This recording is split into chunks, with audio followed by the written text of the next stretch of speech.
자, 우리 9장 독점에 대해서 끝냈고, 이제 10장 가격 차별화에 대해서 배우고 있습니다. 지난 시간에 가격 차별화 몇 가지 종류를 배웠는데, 지난 시간에 배운 내용 좀 복습하고, 그리고 계속 이어서 할게요. 자, 우리 가격 차별화를 하기 위해서 필요한 조건이 있다고 썼는데, 그 중요한 조건이 뭐였냐면은, 일단 당연하게도 마켓 파워가 있어야 된다고 했고, 마켓 파워가 없으면 그냥 완전 경쟁으로 가는 거예요. 그럼 마켓 파워가 있으면 이제 우리가 구장에서는 마켓 파워가 있는 독점 기업 같은 경우에는 가격을 결정할 수 있다라는 거였는데, 자, 여기 10장에서는 가격을 그냥 결정하는 것뿐만 아니라 가격을 하나로 결정하는 게 아니라 여러 가지로 이렇게 결정할 수 있는 거를 우리는 가격 차별화라고 부른다. 그럼 가격을 여러 개로 이제 결정할 수 있는데, 그렇게 하기 위해서는 VCA를 통한 아르비트라지를 못하게 막을 수 있어야 한다. 그러니까 하나는 싼 가격, 하나는 비싼 가격, 예를 들어 이렇게 정해놨다 그러면은 싼 가격으로 살 사람은 싸게 사고 비싼 가격에 살 사람은 비싸게 사야 되는데, 그렇지 않고 싸게 사가지고 비싸게 싸게 사가지고 비싸게 살려던 사람한테 VCA가 가능해지게 되면은 그러면 아무도 비싸게 사지 않는다는 거죠. 그래서 예를 들었던 게, 예를 들어서 지하철 하는데 승차 요금이 초딩하고 어른하고 다르다. 초딩은 1,000원 내고 어른은 1,500원 내고 그런다고 했을 때 당연히 어른은 1,500원 내고 애들은 1,000원 내고 이래야 정상인데, 만약에 애들이 자기들 표를 1,000원에 사가지고 어른들한테 1,100원에 산다. 이런 어른들은 1,500원짜리 자기가 안 사겠죠. 만약에 그 표를 들고 애들 표를 들고 그 지하철 타는데 아무 문제가 없다면 그런 리세일을 막을 수 있어야 된다라는 거예요.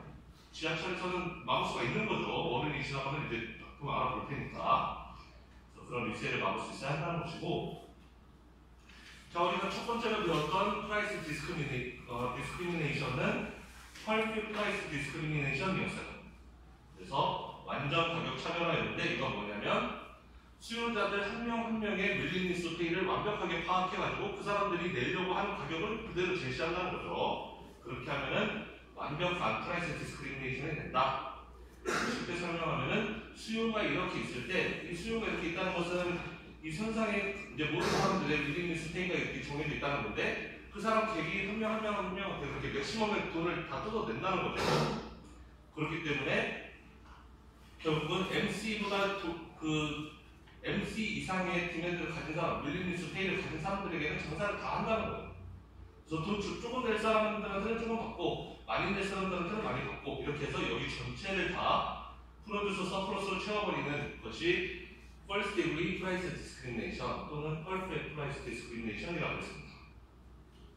그래서 이렇게 하게 되면은 컨슈머 서플러스는 아예 없게 되고, 컨슈머 서플러스라는 것은 내가 원래 내 용의가 있었던 윌링니스 페이 하고 실제 가격하고의 차이를 우리는 컨슈머 서플러스라고 부르는데, 그 차이가 없게 된다는 거죠. 내가 딱 1,000원까지 낼 용의가 있었다 하면 여지없이 나한테 딱 1,000원을 부과시켜버리는 거예요. 그러니까 내가 느끼는 서플러스 아예 없는 거죠. 컨슈머들의 서플러스는 당연히 0이 되고, 이 모든 서플러스를 프로듀서가 다 가져간다.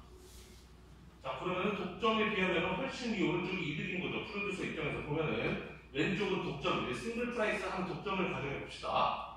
그러면 독점에서는 어떻게 하느냐? 우리 구장에서 배웠지만 디맨드 커브가 있으면 그걸 이용해서 마지막 레비뉴 그린 다음에 마지막 레비뉴와 코스트 같아지는 지점에서 생산하고 가격은 여기 PM으로 정하고, 그렇게 되면 생산량은 QM이 되고 프로듀서 서플러스는 B만큼이 남게 되죠.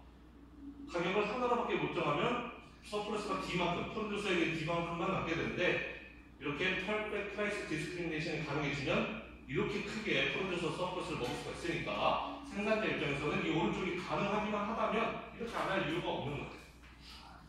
훨씬 이익입니다. 자, 그리고 원래 모나폴리에서는 여기서 QM에서 생산을 하게 되면 데드웨이 로스가 발생한다 그랬죠. 완전 경쟁이랑 비교했을 때 완전 경쟁에서 QC까지 생산을 하게 된다면 A, B, C 이 모든 부분이 전부 다 컨슈머 서플러스로 돌아가게 되고 가장 효율적인 시장 구조가 되는 것인데, 만약에 모노폴리에서 QM에서 생산한다? 그러면은 A, B는 각각 컨슈머 프로듀서가 가져가지만 C는 제도의 로스로 남게 된다. 시장에서 아무도 그 부분을 차지하지 못한다고 했는데, 근데 역설적으로 Perfect Price Discrimination에서는 이 모든 걸 프로듀서가 다 가져가죠 일단은. 하지만 여기서도 데드웨이 로스는 발생하지 않는다라는 거죠. 데드웨이 로스의 측면에서 보자면은 이 오른쪽 거가 왼쪽에 있는 싱글 프라이스 득점보다 나올 수도 있다는 거죠. 자, 그 다음에 이 First Degree Price Discrimination은 실제 우리 현실에서는 이게 쉽지 않은 거라고 그랬죠. 우리가 컨슈머들의 모든 컨슈머들의 윌링니스 페이를 다 미리미리 알아내기는 쉽지가 않기 때문에 실제로 적용하기는 쉽지 않다. 우리가 실제 적용되는 것들은 이제 그 뒤에 나오는 것들이 주로 실제로 적용되는 것들이 많은데 일단 이거 세 번째 3등급 Third Degree Price Discrimination이라는 게 있어요. 이거는 세그멘팅이라고도 부르는데 두 그룹의 수요 곡선이 다르다라고 이제 그게 밝혀진 상태라면은 두 그룹한테 각각의 가격을 따로따로 매기는 거를 세그멘팅 프라이스 디스크리미네이션이라고 한다. 여러분들 주변에서 쉽게 볼 수 있는 거는 아까 이야기했던 지하철 요금 같은 거, 어른 따로, 애들 따로 매기는 그런 것들, 그런 게 세그멘팅이 되겠습니다. 그래서 지난 시간에 예를 들었던 것이 멕시코에서 트라이애슬론 경기가 있는데 거기에 참가하는 사람들이 멕시코에 사는 사람들도 있지만 미국에서 비행기 타고 넘어오는 사람들도 있다. 그래서 미국에서 비행기 타고 넘어오는 사람들은 아무래도 이미 비행기값, 호텔값 지불하느라고 돈 많이 썼는데 그 경기 참가비에 그렇게 예민하지 않을 거라는 거예요. 경기 참가비가 뭐 5만원, 10만원 그 정도는 별로 신경 쓰이지 않는다. 이 사람들은 이미 비행기랑 호텔에 100만원 이상 쓴 사람들이기 때문에 그 뭐 입장권, 그 트라이애슬론 입장권의 가격에 대해서 크게 예민하지 않지만 멕시코에 사는 사람들은 일단 미국 사람들에 비해서 상대적으로 덜 부자이기도 하고 그리고 딴 데 돈 안 썼기 때문에 이 사람들은 5만원이냐 6만원이냐 이거에 되게 민감할 수도 있다는 거예요. 5만원이면 가고 6만원 안 가고 이럴 수도 있다는 거죠. 그래서 그 가격에 대한 민감도가 이렇게 다를 때 그러면은 이렇게 수요 곡선이 이렇게 미국에서 온 사람들은 수요 곡선이 이렇게 기울기가 크고 기울기가 크다는 건 비탄력적이라는 거죠. 좀 비싸도 상관없다는 사람들이 이 사람들은. 그 다음에 기울기가 이렇게 완만해요. 로컬들은 멕시코에 사는 사람들은 기울기가 완만하다. 기울기가 평평하다는 것은 탄력적이다라는 걸 뜻하고 조금 비싸져도 가기 싫어지는 이런 사람들인 거죠. 그래서 이런 경우에 우리가 독점에서 가격 매겼던 것처럼 똑같이 하면 되는데 이 양쪽 그룹에 서로 다르게 한다. 그러니까 독점 문제를 두 번 푼다라는 거예요. 여기 미국에서 온 사람들에 대해서는 이 사람들 수요에 맞춰서 마지널 레비뉴 그리고 마지널 레비뉴 MRMC 만나는 지점에서 생산 그리고 가격은 여기를 부과한다. 220을 부과한다. 그 다음에 로컬들에게는 역시 똑같이 마지널 레비뉴 이거에 맞춰서 그리고 생산량 계산하고 가격 이렇게 부과하고 그럼 가격이 미국에서 오는 사람들에게는 220이라는 가격을 부과하고 멕시코에 사는 사람들한테는 170이라는 가격을 부과한다는 거죠. 그리고 이제 여기서 리세일 같은 게 이제 불가능해야 된다는 거죠. 만약에 리세일이 얼마든지 가능하다. 쉽게 말해서 여기 대회 주최자들이 이 사람이 미국에서 왔는지 멕시코에서 왔는지 알 수가 없다. 그래버리면은 멕시코 사람들은 자기들 표 170을 사서 여기 있는 사람들한테 171원에 팔겠죠. 그런 일이 발생할 수 있으니까 뭐 여권이라든지 이런 신분증 이런 걸로 확인하겠죠. 미국 사람들, 멕시코 사람들 확실하게 확인할 수 있게. 그런 거는 다 리세일을 못하게 막기 위해서 하는 거예요. 그래서 이렇게 하면은 문제를 풀면 각각 미국 사람들, 멕시코 사람들로부터 얻게 되는 프로듀서 서플러스를 우리가 지난 시간에 계산해 봤고 합쳐서 12만 1000이 나왔다.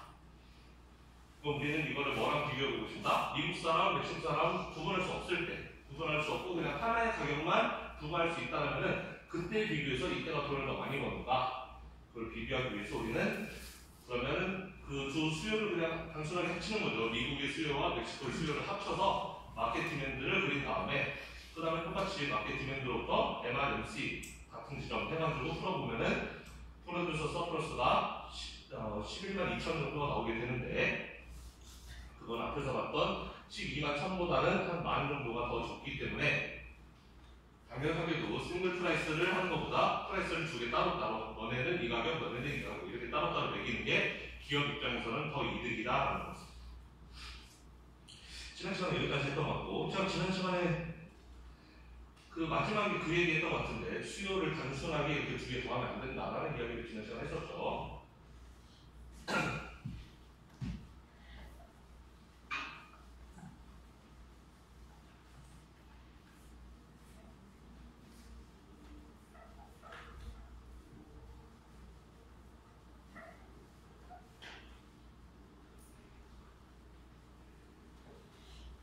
이렇게 하면서 제가 문제를 좀 정확하게 풀지 않았던 것 같은데, 예를 들면 하나는 블렌드 커브가 이렇게 생겼었고, 또 하나는 블렌드 커브가 옆으로 누운 형태로 이렇게 생겼었죠. 그래서 이 둘을 더할 때 블렌드 커브가 여기보다 위에 지점에서 여기는 수요가 0이 나는 거니까 지금 우리는 이 수평으로 덧셈을 해야 되는데, 지금 이 가격 위로는 여기는 수요가 이만큼 있지만 여기는 수요가 0인 거죠. 따라서 0 더하기 이거 하면은 그대로 따라서 저거 왼쪽 것처럼 왼쪽 거와 똑같이 이런 그림이 되어야 된다고 했고, 그 다음에 이 가격 아래로는 여기서는 이제 수요가 생기기 시작하고 여기서는 원래 당연히 수요가 있었고, 따라서 치면 이렇게 꺾이는 그림으로 이렇게 가게 된다. 딱 그랬습니다.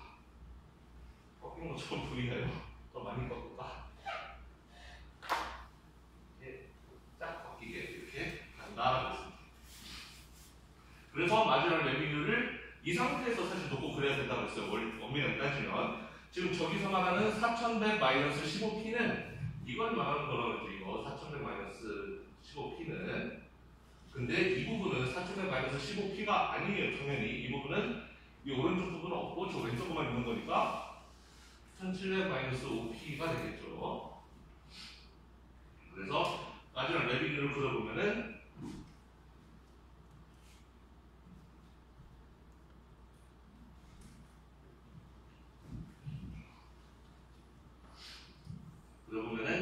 자, 이거에 대해서는 마지막 레비뉴를 그리면은 아마 뭐 이렇게 기울기가 2배가 되는 이런 식으로 될 거고, 또 이거에 대해서 마지막 레비뉴를 그려면은 여기까지 있다고 했을 때 기울기 2배만큼 되게끔 해서 뭐 이런 식으로 내려가게 될 겁니다. 그림을 그려보면 아마 마지막 레비뉴가 이렇게 내려갔다가 끊어지고 여기서 다시 이렇게 내려가는 이런 그림이 마지막 레비뉴가 될 거예요.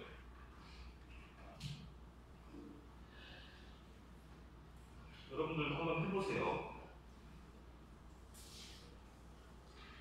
그러면은 여기 끊어지는 점의 가격이 500일, 그 콘센트 500일, 500일 때 끊어지는 거였고, 500일 때를 집어넣어 보면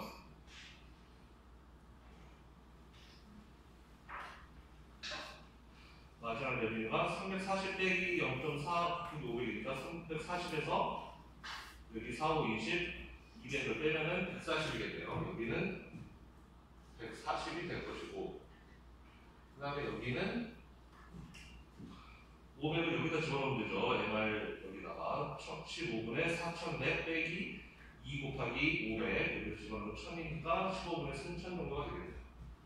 여기는 15분의 3000이 되겠습니다. 네, 3100이죠. 3100. 그래서 이런 식으로 되고, 우리가 원하는 거는 MR하고 MC가 같아야 되는데 MC가 얼마냐면은 MC가 지금 100이죠. MC가 100이니까 MC는 100이고 이게 MC고, 따라서 MR은 이렇게 생겼는데 걔가 MC랑 만나는 지점은 이 지점이다. 그래서 이 지점에서 이 Q는 1300개라는 거고 이게 1300개, 그리고 가격은 이 가격부터 제시한 거죠. 이 가격이 문제에서 186.67이라고 해야 돼요. 가격이 대략 186 뭐 이렇게 된다. 그림은 잘 그리지 못했는데 여러분들이 이 문제에 한번 도전해보고 싶으면 한번 스스로 풀어보세요. 그렇게 어렵진 않습니다. 또 지난 시간에 약간 했었고 자, 그러면은 이 세그먼트의 가격을 얼마를 붙여야 되느냐? 그러니까 미국인들한테는 얼마의 가격을 제시하고 멕시코 사람들한테는 얼마의 가격을 제시해야 되느냐? 당연히 그 다르게 이제 한다는 거죠. 디프런 마켓에 각자 세그먼트에 대해서 다르게 가격을 적용해야 되는데, 그런 경우에 우리는 옵티멀 마크업을 찾기 위해서 러너 인덱스를 사용하면 된다. 마크업 포뮬러는 우리가 이미 배웠고요. 이 공식에 의해서 우리가 러너 인덱스를 계산해 볼 수도 있다. 이 세그먼트에 대해서. 이거는 사실 독점에서 다 배웠던 내용입니다. 우리는 독점 문제를 푸는데 두 세그먼트에 대해서 따로따로 미국 사람에 대해서 독점 문제 풀고 X도 사람에 대해서 도점을 주고 이렇게 하면 된다라는 거예요. 자, 그 다음에 연습 문제가 하나 있네요.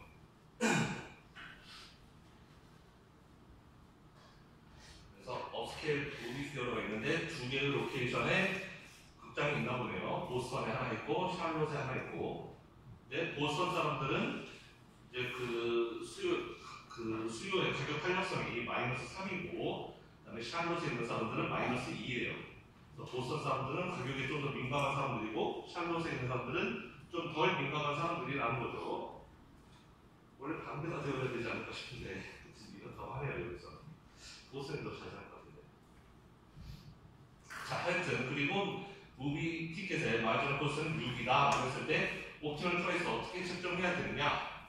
원래는 우리가 문제 풀려면은 보스턴의 디맨드 커브 그리고 샬롯의 디맨드 커브가 있으면은 디맨드 커브 가지고 이제 마지막 레비뉴를 해서 MRMC 갖고 그렇게 문제 풀면 되지만, 여기서 디맨드 커브를 딱히 주진 않았네요. 프라이스 일레스티시티만 줬고, 그래도 우리는 문제 풀 수 있다. 왜? 우리는 이 공식이 있으니까, 이 러너 인덱스 구하는 공식이 있으니까 이걸 이용해서 풀 수가 있다라는 겁니다.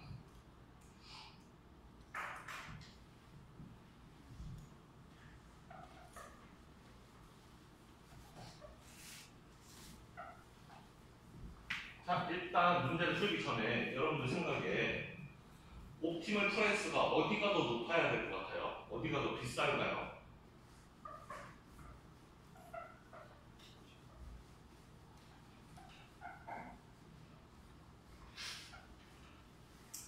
자, 여기 써있는 탄력성 마이너스 3, 마이너스 2 절대값이 클수록 탄력성이 크다는 뜻이죠. 보스턴이 절대값이 더 크죠. 마이너스 3이니까 보스턴 사람들은 더 탄력적이라는 거예요. 탄력적이다라는 것은 가격에 예민한 사람들이다라는 뜻이고, 예민하다는 것은 비싸면 안 보는 사람들이라는 뜻이니까 당연히 비싼 가격을 구하지 못하겠죠. 보스턴이 아마 더 가격이 저렴하게 매겨질 겁니다. 샬롯이 더 비싸겠죠. 샬롯의 사람들은 상대적으로 덜 가격에 민감한 것이고, 따라서 좀 비싸게 받아도 얘네들은 극장에 오는 사람들이라는 거예요. 그래서 일단 보스턴이 숫자가 작고 샬롯이 커야 맞을 것 같고요. B는 당연히 답이 아니고, 좀 문제를 풀어보면 P분의 P 빼기 MC는 마이너스 탄력성분의 1이라고 했는데, 그럼 이 식은 1 빼기 P분의 MC인데, MC는 문제에서 6이라고 했죠. 6 맞죠? 마지막 것은 6이고, 그 다음에 마이너스, 자 이제 하나씩 집어넣어 봅시다. 보스턴을 마이너스 3이라고 했죠. 마이너스 3을 여기다 집어넣으면 돼요. 마이너스 3분의 1이니까 결국 이거는 3분의 1이라는 뜻이죠. 마이너스 대 마이너스니까. 그럼 1 빼기 뭐를 하면 3분의 1이다. 그 얘기는 얘가 얼마여야 된다? 얘는 3분의 2여야 된다라는 뜻이죠. 맞나요? 1에서 3분의 2를 빼야 3분의 1이니까. 그러면은 3분의 2는 P분의 6, 그럼 P는 9가 되겠죠. 9분의 6이면 3분의 2니까. 그래서 보스턴한테는 가격을 9를 책정하면 된다. 이상했나요? 별로 어렵지 않죠? 여기 3분의 1이니까 1 빼기 3분의 2를 해야 3분의 1이니까 얘가 3분의 2이고, 얘가 3분의 2이려면 9분의 6이어야지 3분의 2니까 가격은 9.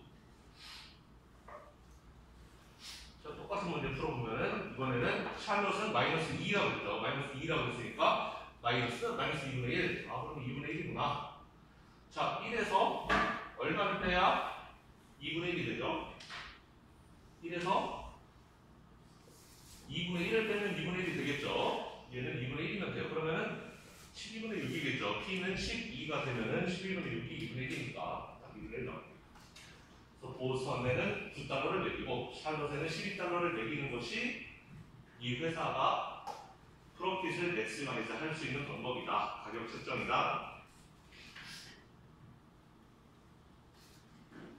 그래서 우리가 여기서 알 수 있는 거는 프라이스 일레스티시티만 알고 있어도 우리는 이걸 통해서 그 최적의 가격을 찾아낼 수 있다. 원래는 최적의 가격을 찾기 위해서는 디맨드 커브를 알고 MR 이퀄 MC 한 다음에 Q 먼저 구하고 P 구하고 이렇게 해야 되는데, 그렇게 하지 않아도 디맨드 커브가 없어도 프라이스 엘라스티시티만 있어도 우리는 계산이 가능하다. 가격은 계산이 가능하다라는 걸 보여주고 있는 거고요. 이거는 당연히 우리가 부장에서 배웠던 내용에도 적용되는 내용이겠죠.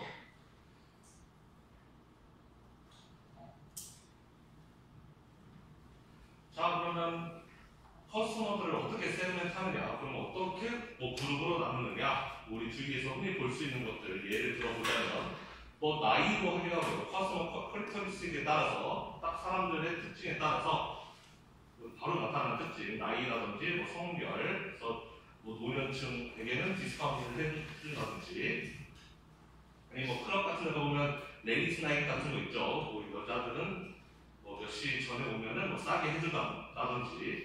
아무래도 평균적으로는 남성들보다 여성들이 좀 술을 덜 먹으니까 이렇게 해주는 경우가 있죠. 똑같은 가격 제시하면은 남자들은 가도 여자들은 잘 안 올 수가 있으니까 이런 것들이 있습니다.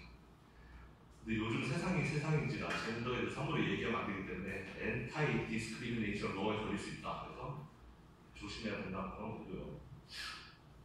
그 다음에 패스 펄처스 비헤이비어에 따라서 할 수도 가격 차별화를 할 수도 있다. 윈도우즈 같은 거 당연히 반복해서 사는 사람들이 가격에 대해서 더 민감할 수밖에 없다. 예를 들면 여러분들 마이크로소프트 윈도우즈 같은 거 쓰면 소프트웨어 업데이트를 하는 경우에는 좀 더 싸게 해준다는 거죠. 이니셜 펄처스 하는 것보다.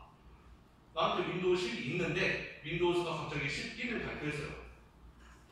그러면 나는 11을 사고는 싶지만 이미 10을 가진 상태에서 또 돈 좀 새 거를 사기는 좀 꺼려진단 말이에요. 내가 나한테 아예 윈도우즈가 없으면 내가 이제 막 컴퓨터를 사는 사람이면은 윈도우즈 11을 사면 되지만 나한테 이미 윈도우즈 10이 있는 상태에서 이거 써도 되는데 물론 새 거 쓰면 더 좋지만 굳이 이거 써도 되는데 내가 새 거를 사기는 좀 아깝고 그러니까 그런 경우에 업데이트를 하는 경우에는 좀 싸게 해준다는 거죠. 여러분들 핸드폰 같은 거 바꿔봤으면 기변이면 좀 더 싸게 해주고 그런 거 있을 거예요. 나한테 어차피 핸드폰이 있어요. 물론 새 거 사고 싶지만 원래 나한테 잘 되고 있는 핸드폰이 있다면 이런 사람들은 가격에 대해서 좀 더 민감할 거라고. 내가 핸드폰 처음 살 거면 나 처음부터 아이폰 사죠. 근데 나 지금 이제 아이폰 약간 구형인 거 하나 있는데 새 거 살라고 보니까 조금 돈 아깝고 이제 그런 경우에는 기기 변경할 때는 좀 더 싸게 해주고 그런 게 있다는 거죠. 그래서 그런 게 다 그런 걸 다 노리고 하는 거다. 가격 차별화를 다 노리고 하는 거다. 너는 원래 우리 기기 가지고 있었으니까 우리가 싸게 해줄게요. 기특하니까 그렇게 기특해서 해주는 게 아니라 다 기업이 프로핏 맥시마이즈를 하려고 그렇게 한다는 거예요. 집에 있는 가전제품 같은 것도 그런 경우가 간혹 있죠. 원래 TV를 사려고 하는데 집에 원래 TV가 있는 사람들은 그 TV 반납하면은 싸게 해준다든지 그런 것들. 그런 게 TV를 반납받아서 그 TV를 하겠다. 이런 것보다는 원래 기존에 TV가 있었던 사람들은 새 TV를 살 때 좀 더 가격에 예민하다는 거예요. 기존 거 봐도 상관없으니까. 그러니까 아예 TV가 없었던 사람들보다는 TV가 있었던 사람들에게는 약간 더 낮은 가격을 제시해서 그 사람들도 사게끔 이렇게 만들어주는 거죠. 그 다음에 로케이션에 따라서도 이렇게 가격 차별을 할 수 있다. 그래서 공항 같은 데 가면 식당이 한 2배로 비싸다는 거죠. 똑같은 맥도날드도 우리 집 앞에 있는 거랑 인천 공항에 있는 거랑은 가격이 같나요? 우리나라는? 제 생각에 맥도날드 가격 같을 것 같은데 제가 옛날에 미국에서 제일 놀랬던 게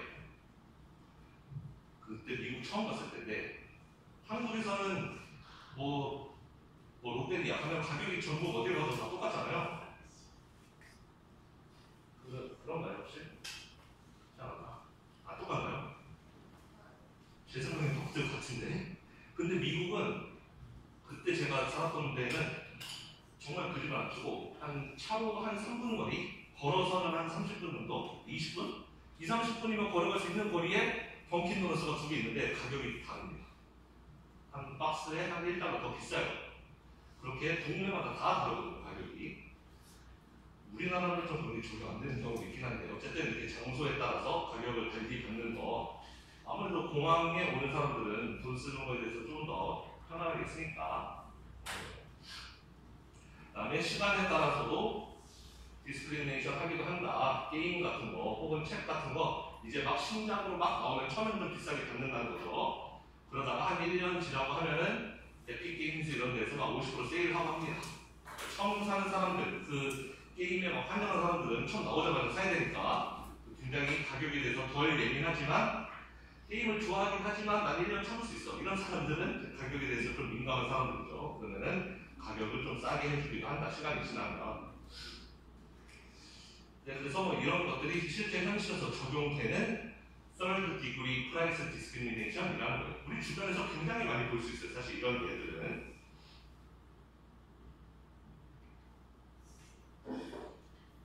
자, 그러면은 이제 Direct Price Discrimination이 끝났어요. Direct Price Discrimination은 정리하면 두 가지를 얻다 우리는. 하나는 1등급, 하나는 3등급. 1등급은 모든 수요자들의 무생민 수페이를 내가 다 알고 있어서 내가 완전 심리학자 만내려가지고 모든 사람들의 마음을 다 읽고 있어요. 너 얼마까지 내려고 하고 왔지? 그러면 딱 그 가격 제시하는 거. 이게 1등급, First Degree라고 그러고 그거는 실제로 그렇게 적용하기 어렵다.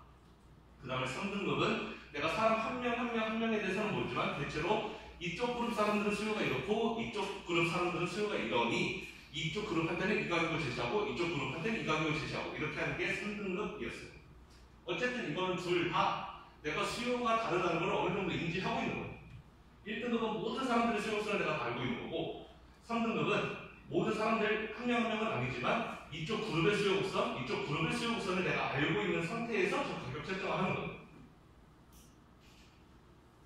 그런데 이 인디렉트 프라이스 디스크리미네이션, 지금부터 배울 인디렉트 프라이스 디스크리미네이션은 내가 이쪽 그룹하고 이쪽 그룹의 수요 곡선이 다르다는 건 아는데 이 사람이 어느 그룹인지를 모르는 경우를 얘기해요. 이 사람이 어느 쪽 그룹인지. 그러니까 예를 들어서 수요 곡선이 다른 두 개의 그룹이 있는데 이 사람이 이쪽인지 이쪽인지 알 수 없는 경우. 우리 여기서는 다 알 수가 있는 거죠. 나이에 따라서. 나이가 많은 사람, 어린 사람, 남자, 여자 이렇게 딱 알 수가 있잖아요. 근데 여기에서는 두 개의 그룹, 두 개의 다른 그룹이 있긴 한데 이 사람이 오면은 이 사람이 어느 쪽 그룹인지 알 수 없는 경우에 우리는 그럼 가격 차별화를 어떻게 할 것인가. 알 수 있으면 남자한테는 가격 얼마, 여자한테는 가격 얼마 이렇게 받으면 되는데 이 사람이 어느 쪽 남자인지 여자인지 모르면 가격을 어떻게 그 사람한테 딱 하나 책정하기가 어렵잖아요. 그런 경우에 어떻게 프라이스 디스크리미네이션 할 건가? 중 하나가 세컨드 디그리 프라이스, 이제 2등급 프라이스 디스크리미네이션이 나옵니다. 자, 그래서 이 경우는 뭐 언제 사용하느냐? 당연하게도 마켓 파워가 있고 리세일 막을 수 있어야 되고 이건 당연한 것이고 그 다음에 커스터머들이 디퍼런트 디맨드 커브를 가지고 있어야 돼요. 두 개의 다른 그룹이 있다는 거죠. 하지만 어떤 커스터머가 어떤 타입인지 어떤 그룹에 속해 있는지를 다이렉트리 아이덴티파이 할 수 없는 경우에 우리는 이걸 쓴다는 거예요. 두 개의 그룹이 서로 다르다는 걸 알겠는데 이 손님이 이쪽 그룹인지 이쪽 그룹인지 모르는 경우에 우리는 이 세컨드 디그리를 사용한다. 차이점 알겠어요? 다이렉트과 인디렉트의 차이점을. 다이렉트는 두 개의 다른 수요 그룹이 있는데 사람이 오면 딱 알아요. 너는 이쪽 그룹이지, 너는 이쪽 그룹이지, 너는 이쪽 그룹 돈네, 너는 이쪽 그룹 돈네 이렇게 하는 거고 인디렉트는 두 개의 다른 그룹이 있는데 사람이 오면은 내가 알아볼 수 없어. 이 사람이 어느 쪽 그룹인지 알 수가 없다. 아는 거예요. 그게 아주 큰 차이인 겁니다. 여러분들 별로 차이가 안 느껴져요, 지금? 느껴져야 되는데. 큰 차이인데. 자, 그래서 그러면 손님이 어느 쪽 그룹인지 알 수가 없는데 가격을 어떻게 제시할 거냐? 답은 여기 있어요. 인디렉트, 다른 말로 세컨드 디그리 프라이스 디스크리미네이션은 프라이싱 스트래티지다. 가격 책정을 하는 방식인데 커스터머가 pick among a variety of pricing option 중에 하나를 고르게끔 하는 가격 정책이라는 거예요. 아까 third degree에서는 남자는 얼마네, 여자는 얼마네 가격을 이렇게 정해줬잖아요. second degree에서는 가격의 옵션을 정해줘요. 이렇게 가격을 내도 되고 이렇게 가격을 내도 돼. 그러니까 커스터머 니네가 그 중에 하나를 골라라는 거예요.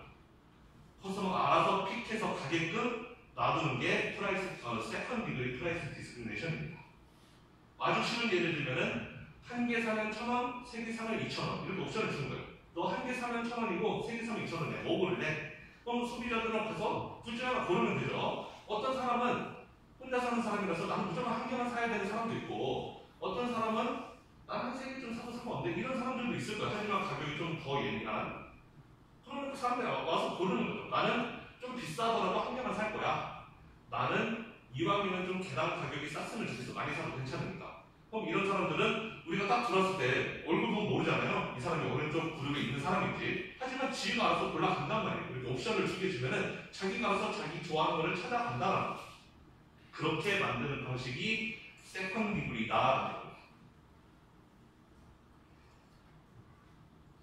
그래서 세컨드 디그리 프라이스 디스크리미네이션은 크게 보면 두 가지 종류로 나눌 수가 있는데, 하나는 퀀티티에 따라서 그룹을 나누는 거가 하나 있고, 방금 전에 제가 예로 들었던 거, 한 개 사면 1,000원, 세 개 사면 2,000원 이렇게 하는 거. 뭐 우리 주변에서 흔히 많이 볼 수 있죠. 그 마트 같은 데 가면은 콜라 내가 한 개만 사면 좀 비싼데 6개 묶음 이런 거 사면 싸잖아요. 뭐 그런 거. 아니면 월저닝을 통해서 하는 방법이 있어요. 이건 뭐냐면 여러분들 비행기 타봤으면은 뭐 비즈니스 이코노미 있고 막 1등석 있고 막 이렇잖아요. 월전을 다르게 해주는 거예요. 조금 더 편한데 여기 많이 비싸. 여기는 가격은 싼데 조금 불편해. 똑같은 비행기인데 어차피 같은 비행기 타고 미국까지 가는 건 똑같지만 여기는 좀 더 편한 자리고 비싸. 여기는 좀 불편한 자리고 싸. 이렇게 하면은 사람들은 알아서 갈 거란 말이야. 나는 돈 많은 사람이라서 그냥 비싸도 상관없어. 나는 가격 탄력성이 나 거의 없는 사람이야. 그런 사람은 1등은 탈 것이고, 저처럼 그지들은 이제 3등, 탐나는 거죠. 이코노미 이런 거를. 그래서 알아서 선택하게끔 만드는 방식이다. 좀 어느 정도 이해가 됐습니다. 알아서 고르게 만든다는 게 중요한 거예요. 자, 그래서 기업들은 퀀티티 디스카운트를 종종 이용한다. 그래서 한 개 사면 비싸지만 많이 사면 라이저 퀀티티를 바이 하면은 펄 유닛 프라이스를 개당 단가를 좀 싸게 해주는, 그래서 아까 이야기했던 한 개 1,000원인데 세 개는 2,000원이니까 둘 중에 알아서 골라가라 하는 그런 정책이 세컨드 디그리 프라이스 디스크리미네이션 through quantity라는 거예요. 그래서 이건 기본적으로 인센티브 컴패러빌리티라는 컨셉에 의존하게 되는 건데, 인센티브 컴패러빌리티가 뭐냐면은, 자, 기업은 이거예요. 기업은 두 개의 그룹이 있는 걸 알아요. 하나는 가격에 대해서 덜 예민한 사람, 하나는 가격에 대해서 민감한 사람. 이렇게 양쪽이 있다는 걸 아는데, 손님이 딱 오면은 이 사람이 행색만 봐서는 알 수가 없다. 이 사람이 민감한 사람인지 안 민감한 사람인지 알 수 없다. 라는 거지만, 어쨌든 이 사람은 자기의 인센티브가 있을 거 아니에요. 내가 민감한 사람이면 이쪽으로 갈 거고, 민감하지 않은 사람이라면 이쪽으로 갈 거란 말이에요. 그럼 기업은 이 손님이 어느 성향을 가지고 있는지 알 수 없어도 두 개의 딱 그 옵션을 준 다음에 알아서 인센티브에 맞춰서 찾아가게끔, 그게 바로 인센티브 컴패러빌리티라는 겁니다. 기업은 그걸 노리고 있는 거예요. 예민한 가격에 대해서 민감한 탄력적인 사람이 이쪽으로 가, 비탄력적인 사람이 이쪽으로 가, 이렇게 기업은 세팅을 해놓은 상태고, 실제로 손님들이 민감한 사람들이 그 길로 가고 예민하지 않은 사람들은 반대로 가고 이렇게 간다면 그게 인센티브 컴패러를 하다라는 뜻인 겁니다. 기업이 노린 대로 손님들이 그렇게 가준다면 그게 인센티브 컴패러를 하는 거다. 그래서 리ኳ이어먼트는 뭐냐면, 기업이 제시하는 가격, 프라이스 오퍼드가 프라이스 오퍼드 투 이치 커스터머 그룹가 이치 컨슈머 그룹에게 기업이 제시하는 가격이 반드시 그 그룹에 의해서 초우선 선택되어야 된다는 거예요. A그룹, B그룹을 위해서 내가 가격, A그룹한테 가격 제시한 거 있고 B그룹을 위해서 제시한 게 있어요. 근데 그러니까 기업은 A그룹은 여기 A 쪽에 가서 사고 B그룹은 B에 가서 사게끔 이렇게 세팅을 해놨는데, 만약에 기업의 의도대로 되지 않는다.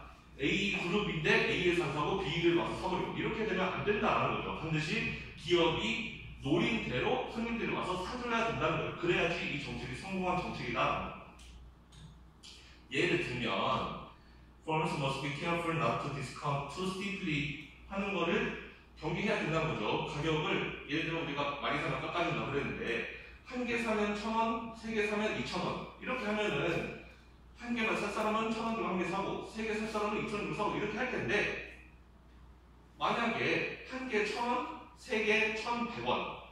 이래버리면 원래 한 개만 사러 왔던 사람도 3개 1,100원이면은 100원만 더 주면 2개 더 주잖아요. 그럼 그쪽으로 갈 버릴 거라는 거죠. 그럼 기업이 이거를 세팅을 잘못한 게 돼버리는 거다. 캐니멀라이즈 해가지고 consumers from the uninterested segment에서 온 사람들을 다 없애버릴 것이다. 원래는 한 개만 사고 왔던 사람인데도 전부 다 3개 사게끔 만들어버리는 그럴 수도 있기 때문에 가격을 적당히 잘 알아서 그 가게끔 그렇게 설정을 해야 된다. 그래서 한쪽으로 쏠리지 않게끔 가격에 대해서 한 개만 살 사람은 딱 한 개만 사서 보내게 하고 비싸게, 그리고 좀 많이 사는 사람들은 많이 사서 보내게 하고, 이런 식으로 할 수 있게 가격 세팅을 잘 해야 된다.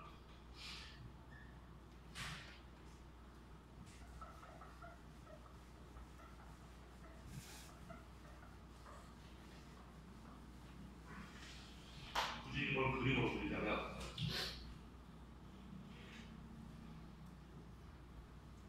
일단 두 그룹이 있는데, 한쪽 그룹은 가격에 대해서 굉장히 안 민감하고 한쪽 그룹은 가격에 대해서 좀 많이 민감하다고 쳐봅시다.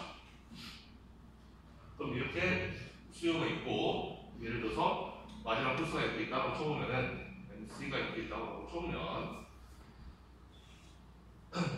그러면은 우리는 각각 역시 독점 문제 풀면 되죠. 디맨드 커브를 이용해서 MR 올린 다음에 MR, MC 만나는 지점에서 수량, 가격 딱 여기를 제시하면 됩니다. 여기 있는 사람들은 똑같이 MR, MC 이렇게 MR 올린 다음에 MR, MC 여기서 만나는구나 해서 퀀터티, 프라이스 딱 여기를 이렇게 지정해주면 되는 거죠. 그럼 이 사람은 지금 QP니까 왼쪽 그룹은 적게 사고 비싸게 사는 거예요. 그렇죠? 적은 사람 한 개에 1,000원 사는 거죠. 이쪽 사람은 많이 사고 대신에 가격은 좀 저렴하게 사는 거죠. 3개에 2,000원 이렇게 사는 것처럼, 한 개당 697원에 사는 것처럼 이게 되는 거죠. 여기서 중요한 것은 이쪽 수요자들이 저거를 선택하지 않게끔, 그리고 이쪽 수요자들이 이거를 선택하지 않게끔 하는 게 중요하다는 거예요. 뭔 말인지 알겠어요? 가격에 대해서 민감한 사람들이 저쪽 가서 사고, 가격에 대해서 안 민감한 사람들이 이쪽 가서 사게끔 그렇게 세팅을 하면 안 된다. 쉽게 말하면 이 점을 그대로 옮겨보면은 대충 한 여기쯤 위치에 있을 것 같아요. 여기 위치에서 칩시다. 대충. 그러니까 여기가 지점이 여기다라고 한다면은, 자, 이걸 살 사람들 이거 당연히 안 사겠죠. 수요 곡선보다 위에 있잖아요. 수요 곡선이 내가 사겠다는 가격인데 그거보다 위에 있으니까 당연히 안 산단 말이에요. 이 지점도 마찬가지로 여기서 표시해보면 한 여기쯤 될 것 같은데 수요 곡선보다 바깥에 벗어나 있잖아요. 당연히 이걸 안 살 거라는 거죠. 이게 바로 인센티브 컴패러빌리티를 이야기하는 거예요. 각자 자기 인센티브에 맞게끔, 그러니까 기업 회사가 노리는 것은 가격에 예민한 사람은 이걸 사게 만들고 싶고, 가격에 안 민감한 사람은 이걸 사게 만들고 싶은 건데, 딱 그렇게 좀 세팅이 됐기 때문에 인센티브 컴패러를 하다라고 우리가 부른다라고. 만약에 이 가격이 여기가 아니고, 예를 들어서 여기가 아니고 이 가격이 만약에 한 여기쯤 와 있어요. 예를 들어서 그렇다면 이 사람들이 이거 살 이유 없죠. 이거 내가 원래 생각했던 가격보다 더 싸게 팔고 있는데 이거 살 수도 있는 거잖아요. 근데 그렇게 되지 않고 이 지점이 바로 이 디맨드 커브 바깥에 이렇게 위치해 있도록 해야지만 이 사람들이 이걸 살 리가 없고 이 사람들이 이걸 살 리가 없다.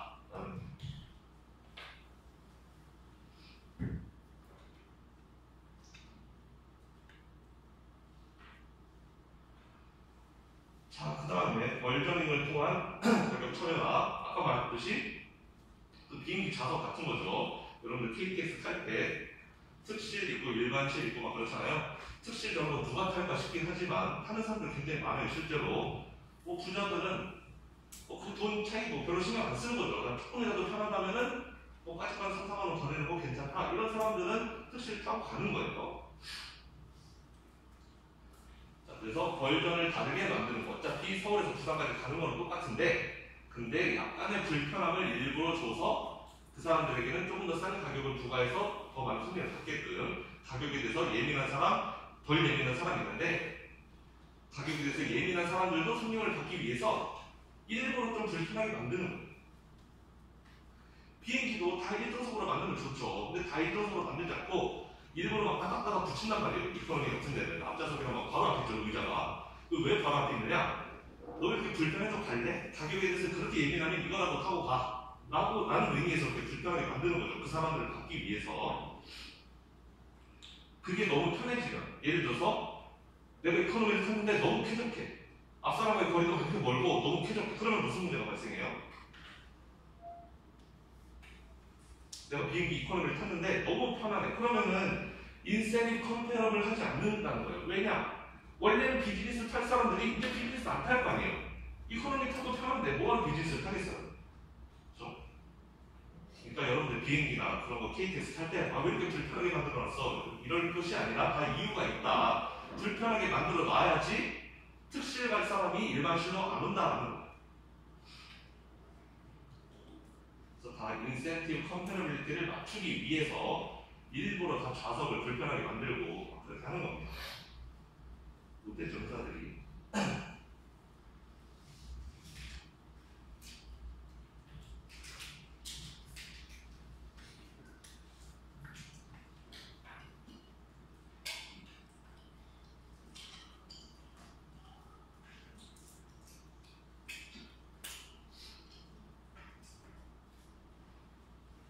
그래서 벌저닝을 하는 경우에는 마지막 코스가 달라질 수도 있다라는 거예요. 예를 들면 비즈니스 좌석은 당연히 마지막 코스가 좀 더 들겠죠. 대체 버전을 다르게 만들려고 하는 거니까 동일한 상품이 아니게 돼버리는 거예요. 지금 여기 위에서 퀀터티를 가지고 조정하는 거, 이거는 한 개 1,000원, 세 개 2,000원 이렇게 했을 때 그 한 개 1,000원짜리든 세 개 2,000원짜리든 동일한 제품을 가지고 우리는 수량만 다르게 이렇게 만드는 것이고, 밑에서 말하는 벌저닝 같은 경우는 애초에 한 개는 좀 불편한 자리, 한 개는 편한 자리 이렇게 하니까 당연히 코스도 더 들어가겠죠. 1등석에는 되게 막 승무원들도 많고 엄청 친절하고, 이코노미는 살짝 덜 친절하죠. 이렇게 마지막 코스가 같을 필요는 없다라는. 중요한 것은 레스 일레스틱한 디맨드로부터는 더 마크업을 더 크게 받을 수 있어야 된다. 그러니까 특실, 비즈니스 이런 데서 더 많은 이익을 뽑아낼 수 있어야 한다는 거죠. 더 많은 이익을 뽑아낼 수 없으면 특실 뭐하러 만들겠어요? 특실을 만드는 이유는 일반실보다 특실에서 더 많은 돈을 뽑아내는 한 자리가 그 돈을 더 많이 뽑아낼 수 있다고 생각하기 때문에 특실이라는 걸 만드는 거죠.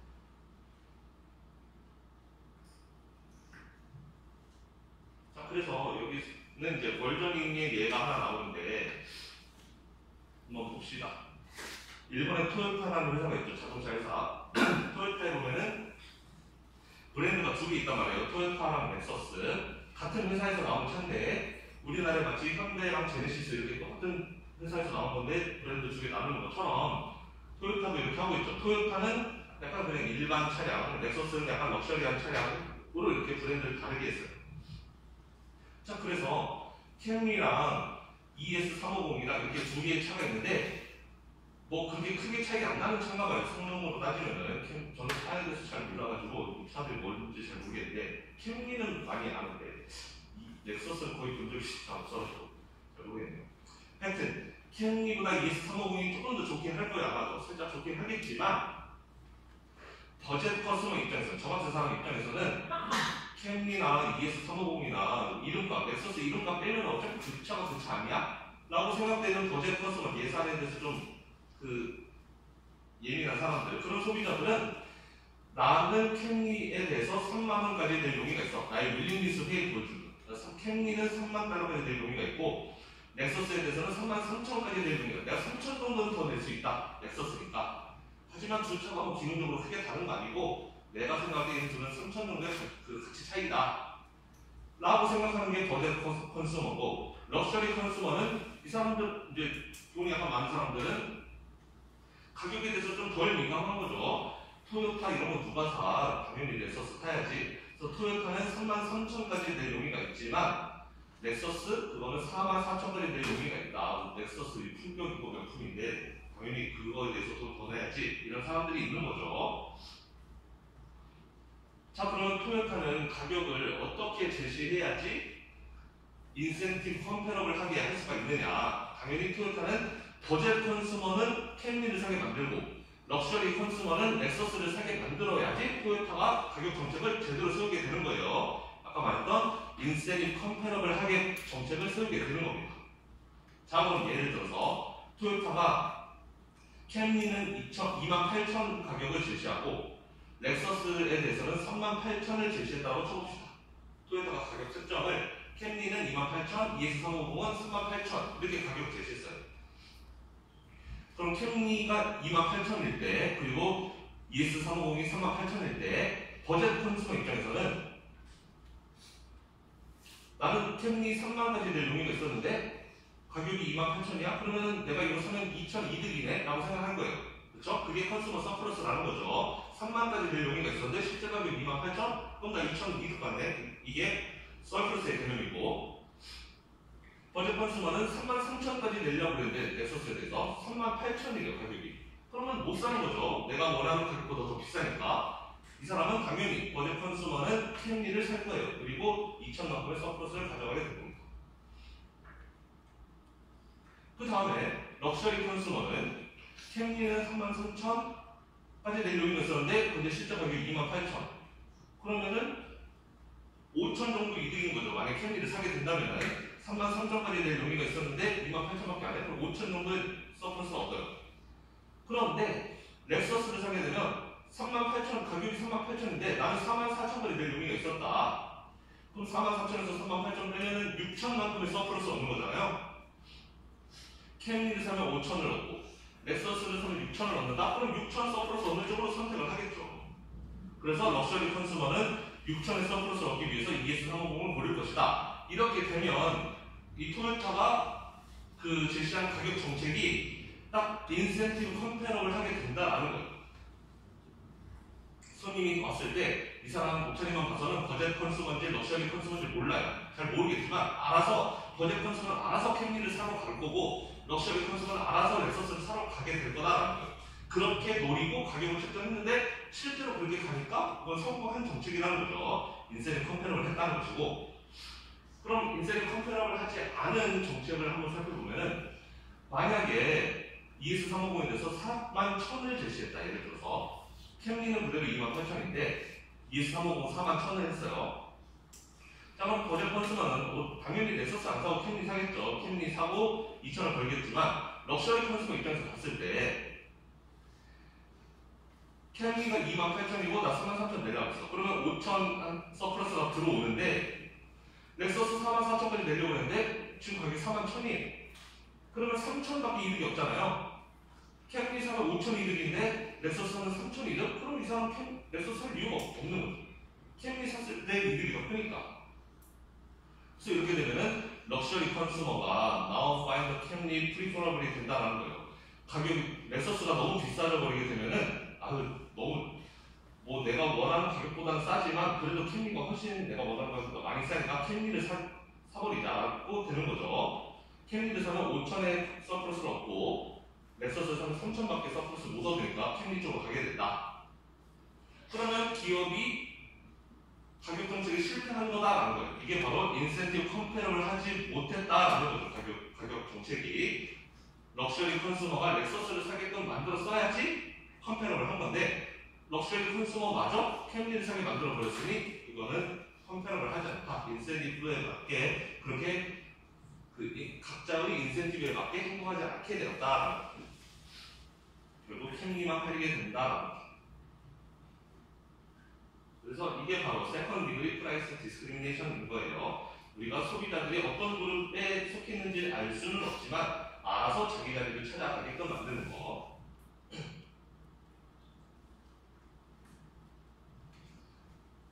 자, 이번에는 번들링에 대해서 한번 알아보겠습니다. 자, 번들링이라는 것은 그 여러 가지 제품들을 모아서 그 하나의 가격으로 묶어서 파는 거, 묶음 판매가 번들링이에요. 묶음 판매라는 게 뭐 6개 묶음 이런 거 말하는 게 아니고 우리 홈플러스 같은 데 가면 그 마트 같은 데 가면은 과자 한 한 4개 들고서 팔고 있어요. 근데 똑같은 버전 아니고 하나는 새우깡, 하나는 무슨 깡 해가지고 이렇게 서로 다 4개. 그러면 가격은 좀 싼데 항상 거기 보면 만원 가는 껴있죠. 그런 게 번들링의 개념이에요. 이렇게 여러 개를 섞어서 부품으로 파는데 그게 다 맛있는 거면 우리가 무조건 번들고 사겠지만 항상 보면 맛없는 거 껴있거든요. 그게 약간 좀 번들링의 개념이라고 생각하면 되겠습니다. 그래서 언제 사용하느냐? 당연히 마켓 파워랑 프리랜 리테일은 당연히 가능해야 되고, 그 다음에 자, 2개의 다른 제품을 서로 묶어서 팔려고 하는데 반드시 그 2개에 대한 수요가 서로 네거티브리 콜리네이트 되어 있어야 된다는 거예요. 번들링이라는 걸 언제 그 효력을 발휘하느냐? 딱 2개 묶여 있어요. 따로따로 사면 비싼데 2개 묶여 있어서 마침 싸긴 한데, 근데 한 개는 맛있는데 한 개는 맛이 없는 거예요. 그래서 그렇게 헷갈리게 만드는 경우, 그럴 때 이렇게 효과를 갖는다는 거. 네거티브리 콜리네이트 되어 있다는 것은 2개 다 선호하는 게 아니라 한 개는 좋은데 한 개는 좀 어정쩡한, 좀 싫은 경우, 그런데 묶여서 팔아서 이렇게 싸게 팔리는 경우에 번들링이 효과를 본다라는 것이고, 자, 여러분들 집에서 케이블 TV 요즘 많이 보는지 모르겠는데, 케이블 TV 보면 보통 There's little flexibility in choosing a menu of channels라고 써있네요.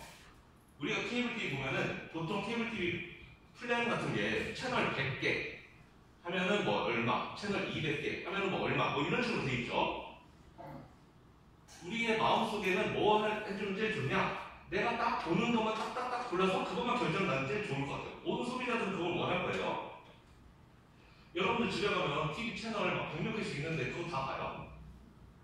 거의 대부분 안 보죠. 내가 보는 건 한 대여섯 개 이렇게 정해져 있는데, 근데 그렇게 내가 딱 대여섯 개만 골라서 3,000원 이렇게 결제하게 놔두진 않고, 얘네들은 100개 이렇게 묶어놓고 뭐 15,000원 이렇게 결제하게 만든단 말이에요. 그게 바로 플렉서빌리티가 없다라는 거죠. 나는 스포츠 좋아하니까 스포츠 채널만 딱 구독하고 싶어. 근데 케이블 TV가 그렇게 놔두지 않는다. 내가 보지 않는 막 스포츠 나오는 채널도 다 섞여서 다 묶어가지고 이렇게 판다라는 거죠. 그래서 케이블 컴퍼니들은 이렇게 채널들을 디커플하는 거, 그거에 대해서 항상 반대해 왔다라는 겁니다. 소비자들 항상 그걸 원하죠. 제발 스포츠 채널 따로, 스포츠 채널만 있는 번들 하나 만들어주세요. 아니면 뭐 음악 채널만 나오는 걸로 해주세요. 어차피 나머지 안 보니까. 하지만 케이블 채널에서 그렇게 하지 않는다라는 거예요. 걔네들은 그냥 싹 다 묶어서 너네 보기 싫은 거까지 우리 다 줄 거야 라고 해서 다 넣어버린다라는 거죠. 그게 바로 번들링의 컨셉이다.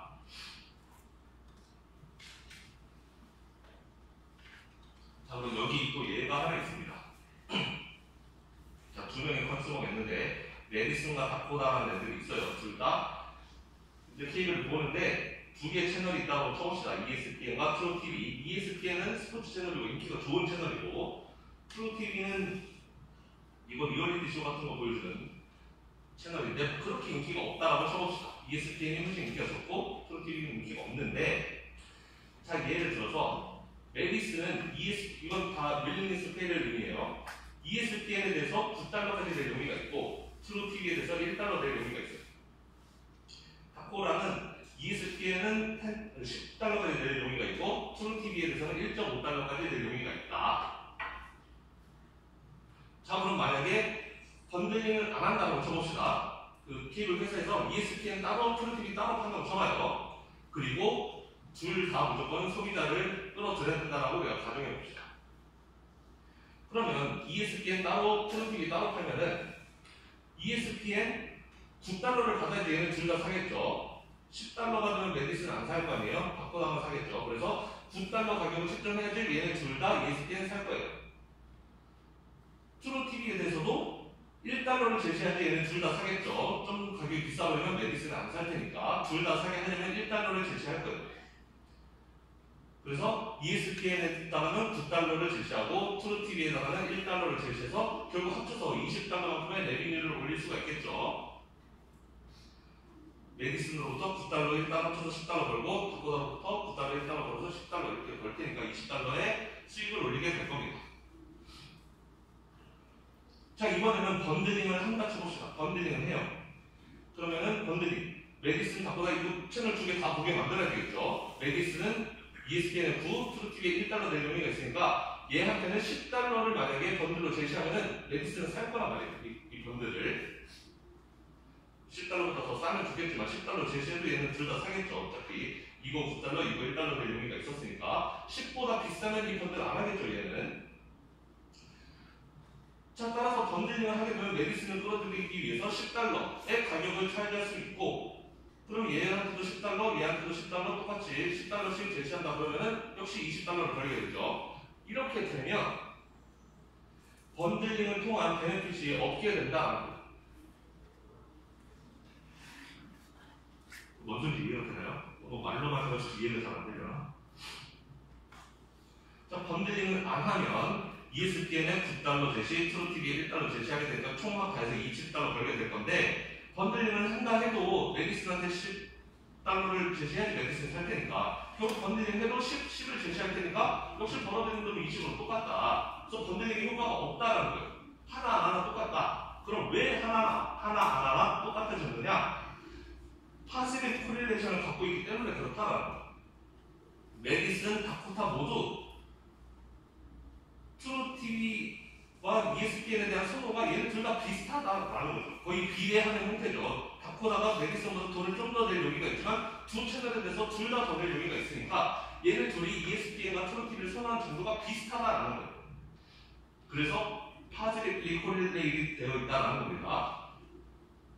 양의 상관관계를 갖고 있다라는 거죠. 얘는 둘은 서로 비슷한 애들이라는 거예요. 메디슨과 다코타는 둘 다 ESPN을 좋아하고 트루TV는 좀 싸게 좀 덜 좋아하는데 그 정도가 비슷하다. 다코타는 메디슨보다 살짝 돈을 더 낼 용의는 있지만 그 차이만 있을 뿐 사실상 좋아하는 정도가 비슷하기 때문에 얘네 둘은 비슷한 애들이다. 그렇기 때문에 번들링 하는 효과가 없는데, 자, 이번에는 살짝 숫자만 바꿔봤어요. 이제 ESPN에 대해서는 메디슨은 9, 다코타는 10을 낼 용의가 있고, 트루TV에 대해서는 메디슨은 1.5, 다코타는 11달러를 낼 용의가 있어요. 자, 이렇게 되면 얘네 둘은 이제 비슷한 애들이 아닌 게 돼버리는 거예요. 뭐냐? ESPN에 대해서는 다코타가 더 많은 돈을 낼 용의가 있지만 트루TV에 대해서는 메디슨이 더 많은 돈을 낼 용의가 있다라는 거예요. 상대적으로 다코타는 ESPN을 더 선호하고 메디슨은 트루TV를 더 선호하게 되는 상대적으로. 절대적으로 보면은 둘 다 ESPN한테 쓰는 건 더 많으니까 ESPN 좋아하는 건 맞지만, 상대적으로 보자면 다코타는 둘 중에서 ESPN가 메디슨보다는 ESPN을 더 좋아하는 거고, 트루TV에 대해서는 메디슨이 다코타보다 더 많은 돈을 내려고 하니까 더 좋아하는 거잖아요. 이렇게 되면 서로 음의 상관관계를 갖고 있다라고 이야기할 수 있다는 거예요. 얘네 둘은 다르네. 메디슨은 트루TV를 더 좋아하는 거고 다코타는 ESPN을 더 좋아하는 애가 되버리는 거죠. 그래서 이렇게 네거티브리 코릴레이트 되어 있어야지 이게 번들링이 가능하다 그랬는데, 지금 딱 네거티브리 코릴레이트 되어 있어요. 그러면 이때 번들링하면 무슨 효과가 있느냐? 자, 번들링을 안 한다 쳐보면은 ESPN에 대해서는 9달러를 받아야지 얘는 둘 살 거고, 트루TV에 대해서는 1달러를 받아야지 얘는 둘 다 살 거예요. 그럼 결국 9달러, 1달러 합쳐서 20달러 벌겠죠. 번들링을 안 한다 치면. 근데 이번엔 번들링을 묶어서 한다 쳤을 때 메디슨은 두 개 다 합쳐서 10.5면은 살 용의가 있을 거예요. 이거에 9, 이거에 1.5 될 용의가 있으니까 우리 두 개 합쳐서 10.5에 팔 거야. 그럼 얘는 산다는 거죠. 다코타는 둘 합쳐서 판다면 11까지 낼 용의가 있어요. 자, 얘는 10.5, 얘는 11. 그러면은 10.5를 번들링에 제시하면, 번들에 대해서 10.5를 제시하면 얘는 둘 다 살 거잖아요. 그래서 번들링을 하게 되면 얘네 둘 다 10.5까지는 낼 용의가 있다. 그래서 10.5, 너도 10.5, 너도 10.5 이렇게 돼. 그러면은 둘 합쳐서 21달러를 벌게 되잖아요. 번들링을 안 하면 20달러의 토탈 레비뉴인데 번들링을 했더니 21달러를 벌게 되더라. 그래서 번들링을 한다.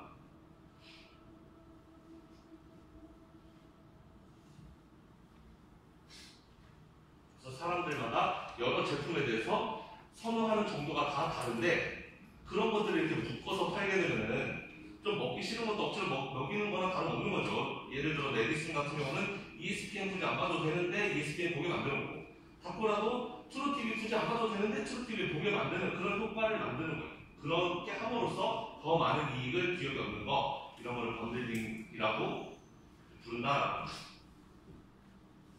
우리 주변에서 볼 수 있는 거는 과자 묶어서 파는 거, 아이스크림 같은 거 묶어서 팔고, 근데 똑같은 제품을 묶는 게 아니라 여러 다른 제품을 묶어서 팔기 때문에 사람들로 하여금 항상 고민을 이끌어내는 거 있죠. 딱 3개 묶여있는데 2개는 맛있어 보이는데 1개는 별로 맛없어 보이는 그런 거 껴있을 때 그런 게 번들링이다.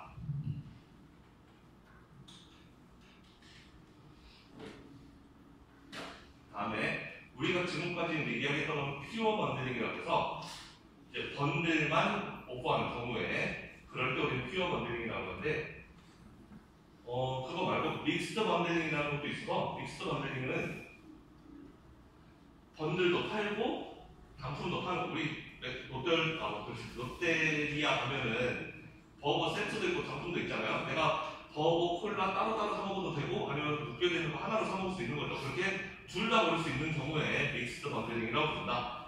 그래서 롯데리아 같은 데 밸류 메뉴 같은 거, 콤보 메뉴 같은 거 있죠. 그런 게 이제 믹스드 번들링. 그래서 콤보로 사 먹고 세트로 사 먹어도 되고 아니면 단품으로 먹어도 되고 이렇게 선택할 수 있게 하는 경우 믹스드 번들링이라고 부릅니다. 자, 그렇게 번들링을 하는 이유는 다 기업이 돈을 더 많이 벌기 위해서 이윤을 극대화하기 위해서 하는 거다라고 보고요. 자, 이제 마지막으로 2가지 정도만 더 배워보면은 블락 프라이싱과 투팔 테이프라는 게 있어요. 자, 이번에는 우리가 지금까지는 소비자들이 서로 다른 디맨드 커브를 갖고 있는 경우에 우리가 지금 이걸 사용했어요. 소비자들이 서로 다른 윌링리스 페이인 경우에. 그래서 그 다이렉트는 그 어떤 그룹이 어떤 각 그룹마다 디맨드 커브가 다른데 이 손님이 어떤 그룹인지 알고 있는 경우에 손님한테 직접 전화기로 때려버리는 게 다이렉트였고 방금 전에 했던 인디렉트 같은 경우는 손님이 어느 쪽 그룹인지는 알 수 없지만 우리가 2가지를 제시하면 알아서 가게끔 어쨌든 이 2 그룹은 수요 곡선이 달랐던 거예요. 그래서 서로 다른 가격을 측정할 수 있었던 건데 이 블락 프라이싱과 투팔 테리프는 커스터머들이 아이덴티컬한 디맨드 커브를 가져도 상관없는 경우예요. 모든 커스터머들이 다 똑같은 그룹이어도 상관없어요.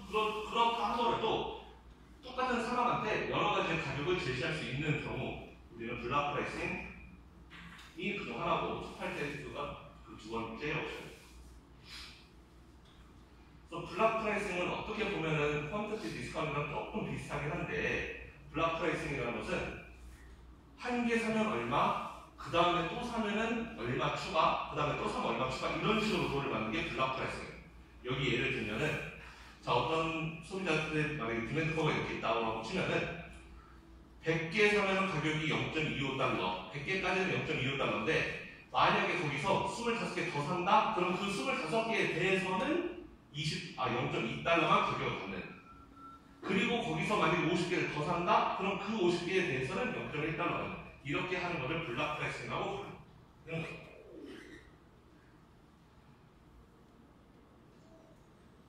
그래서 약간 다른 거예요. 퀀티티 디스카운트는 한 개 사면 1,000원, 뭐 몇 개 사면 얼마 이렇게 깎아주는 거라면 이거는 딱 몇 개까지 사면은 이 가격을 내야 되고 딱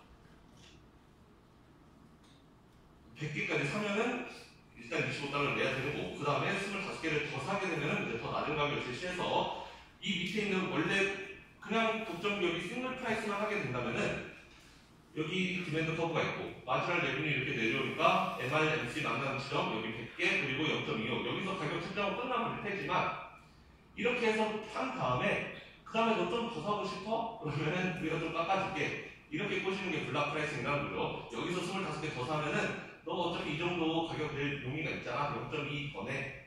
그러면 우리가 25개 더 팔게 해서 이만큼 더 가져가고 또 이만큼 더 가져가는 이런 것들이 블락 프라이싱이 되겠습니다.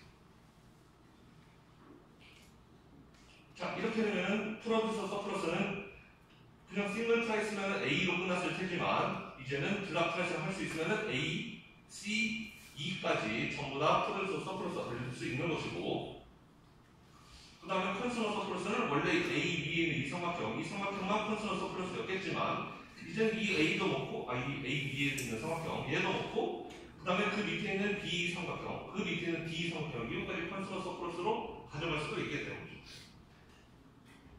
그래서 어떻게 보면은 데드웨이 로스를 좀 더 줄이는 방향으로 조금씩 더 많이 생산해서 좀 더 싸게 만들어서 데드웨이 로스를 줄이는 이런 방식이 블락 프라이싱이 되겠습니다.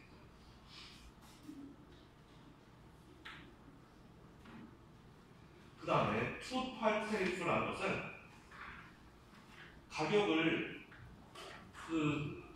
뭐라 그래야 되나?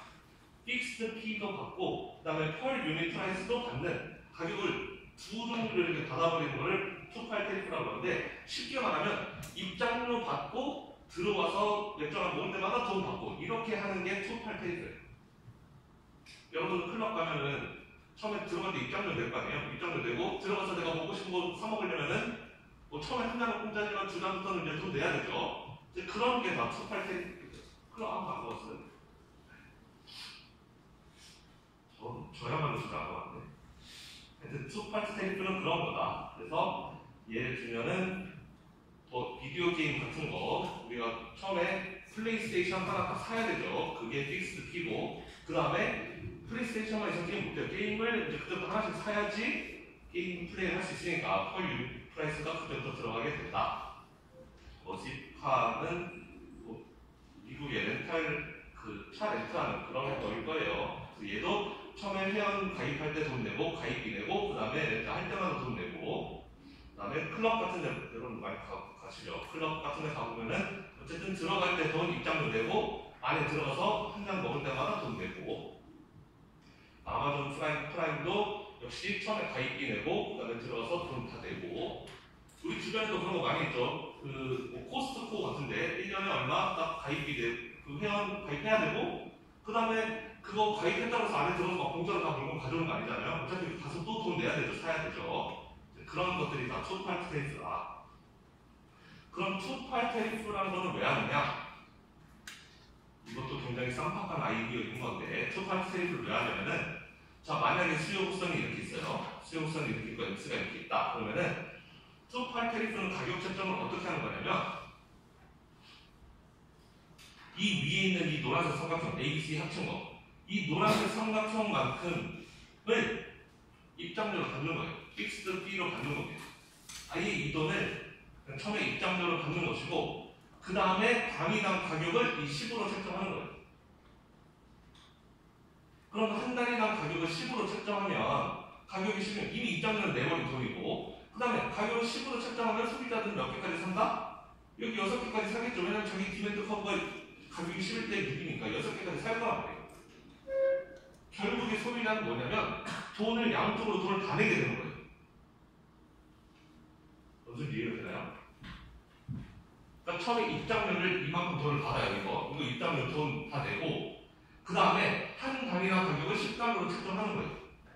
어차피 디멘트 커브에 6개 가격이 11대 6개니까 이것도 이 소비자는 6개 살 거란 말이죠. 10달러 돈 내고 그러면은 이 사람은 입장료에 돈 이만큼 쓴 거고 그 다음에 그 단위당 가격 때문에 이만큼 이 아래 사각형만큼 역시 또 돈 쓴 거죠. 돈을 여기 이 사다리꼴만큼 돈을 다 낸 거예요. 컨슈머들이 위에 거는 입장료로 냈고 가입비로 냈고 그다음에 밑에 거는 한 개 살 때마다 돈 낸 거고 그럼 이 돈을 컨슈머들이 다 냈는데 그럼 얘네들은 돈 이만큼 낼 용의가 있었느냐? 당연히 있었죠. 어차피 수요국선은 딱 그 선에 있는 거잖아요. 수요국선 아래에서 지금 모든 결정을 다 한 거니까 당연히 이 사람들은 돈 낼 용의가 있는 거예요. 자 이렇게 되면은 프로듀서 서플러스는 이 삼각형만큼이 프로듀서 서플러스가 되겠죠. 이 아래 거는 프로듀서들이 지불한 비용이니까 프로듀서는 이만큼 돈을 다 벌지만 그 중에서 이만큼은 비용을 지불했고 따라서 이 삼각형만큼이 프로듀서 서플러스가 된다. 그래서 투 파트 테리프도 결국에는 프로듀서 공급자가 모든 서플러스를 다 가져가기 위해서 만든 그런 가격 정책이다라는 거예요. 여러분들 핸드폰 요금도 그렇죠. 처음 월 정액 요금이 딱 있고 그 다음에 그거보다 초과하면은 뭐 1분당 얼마씩 더 내고 막 이런 게 있잖아요. 그런 게 딱 처음에 이 가격을 받아버리는 거예요. 일단 월 정액으로. 그 다음에 거기서부터 더 쓰는 거는 이만큼 돈을 내. 어차피 너는 그만큼 돈을 낼 용의가 있잖아. 하고 이렇게 꼬시는 거예요. 그래서 이 정도로 이제 다 배운 것 같은데 오늘 수업 여기까지 하고 다음 시간에 마무리하고 11단으로 넘어가도록 하겠습니다.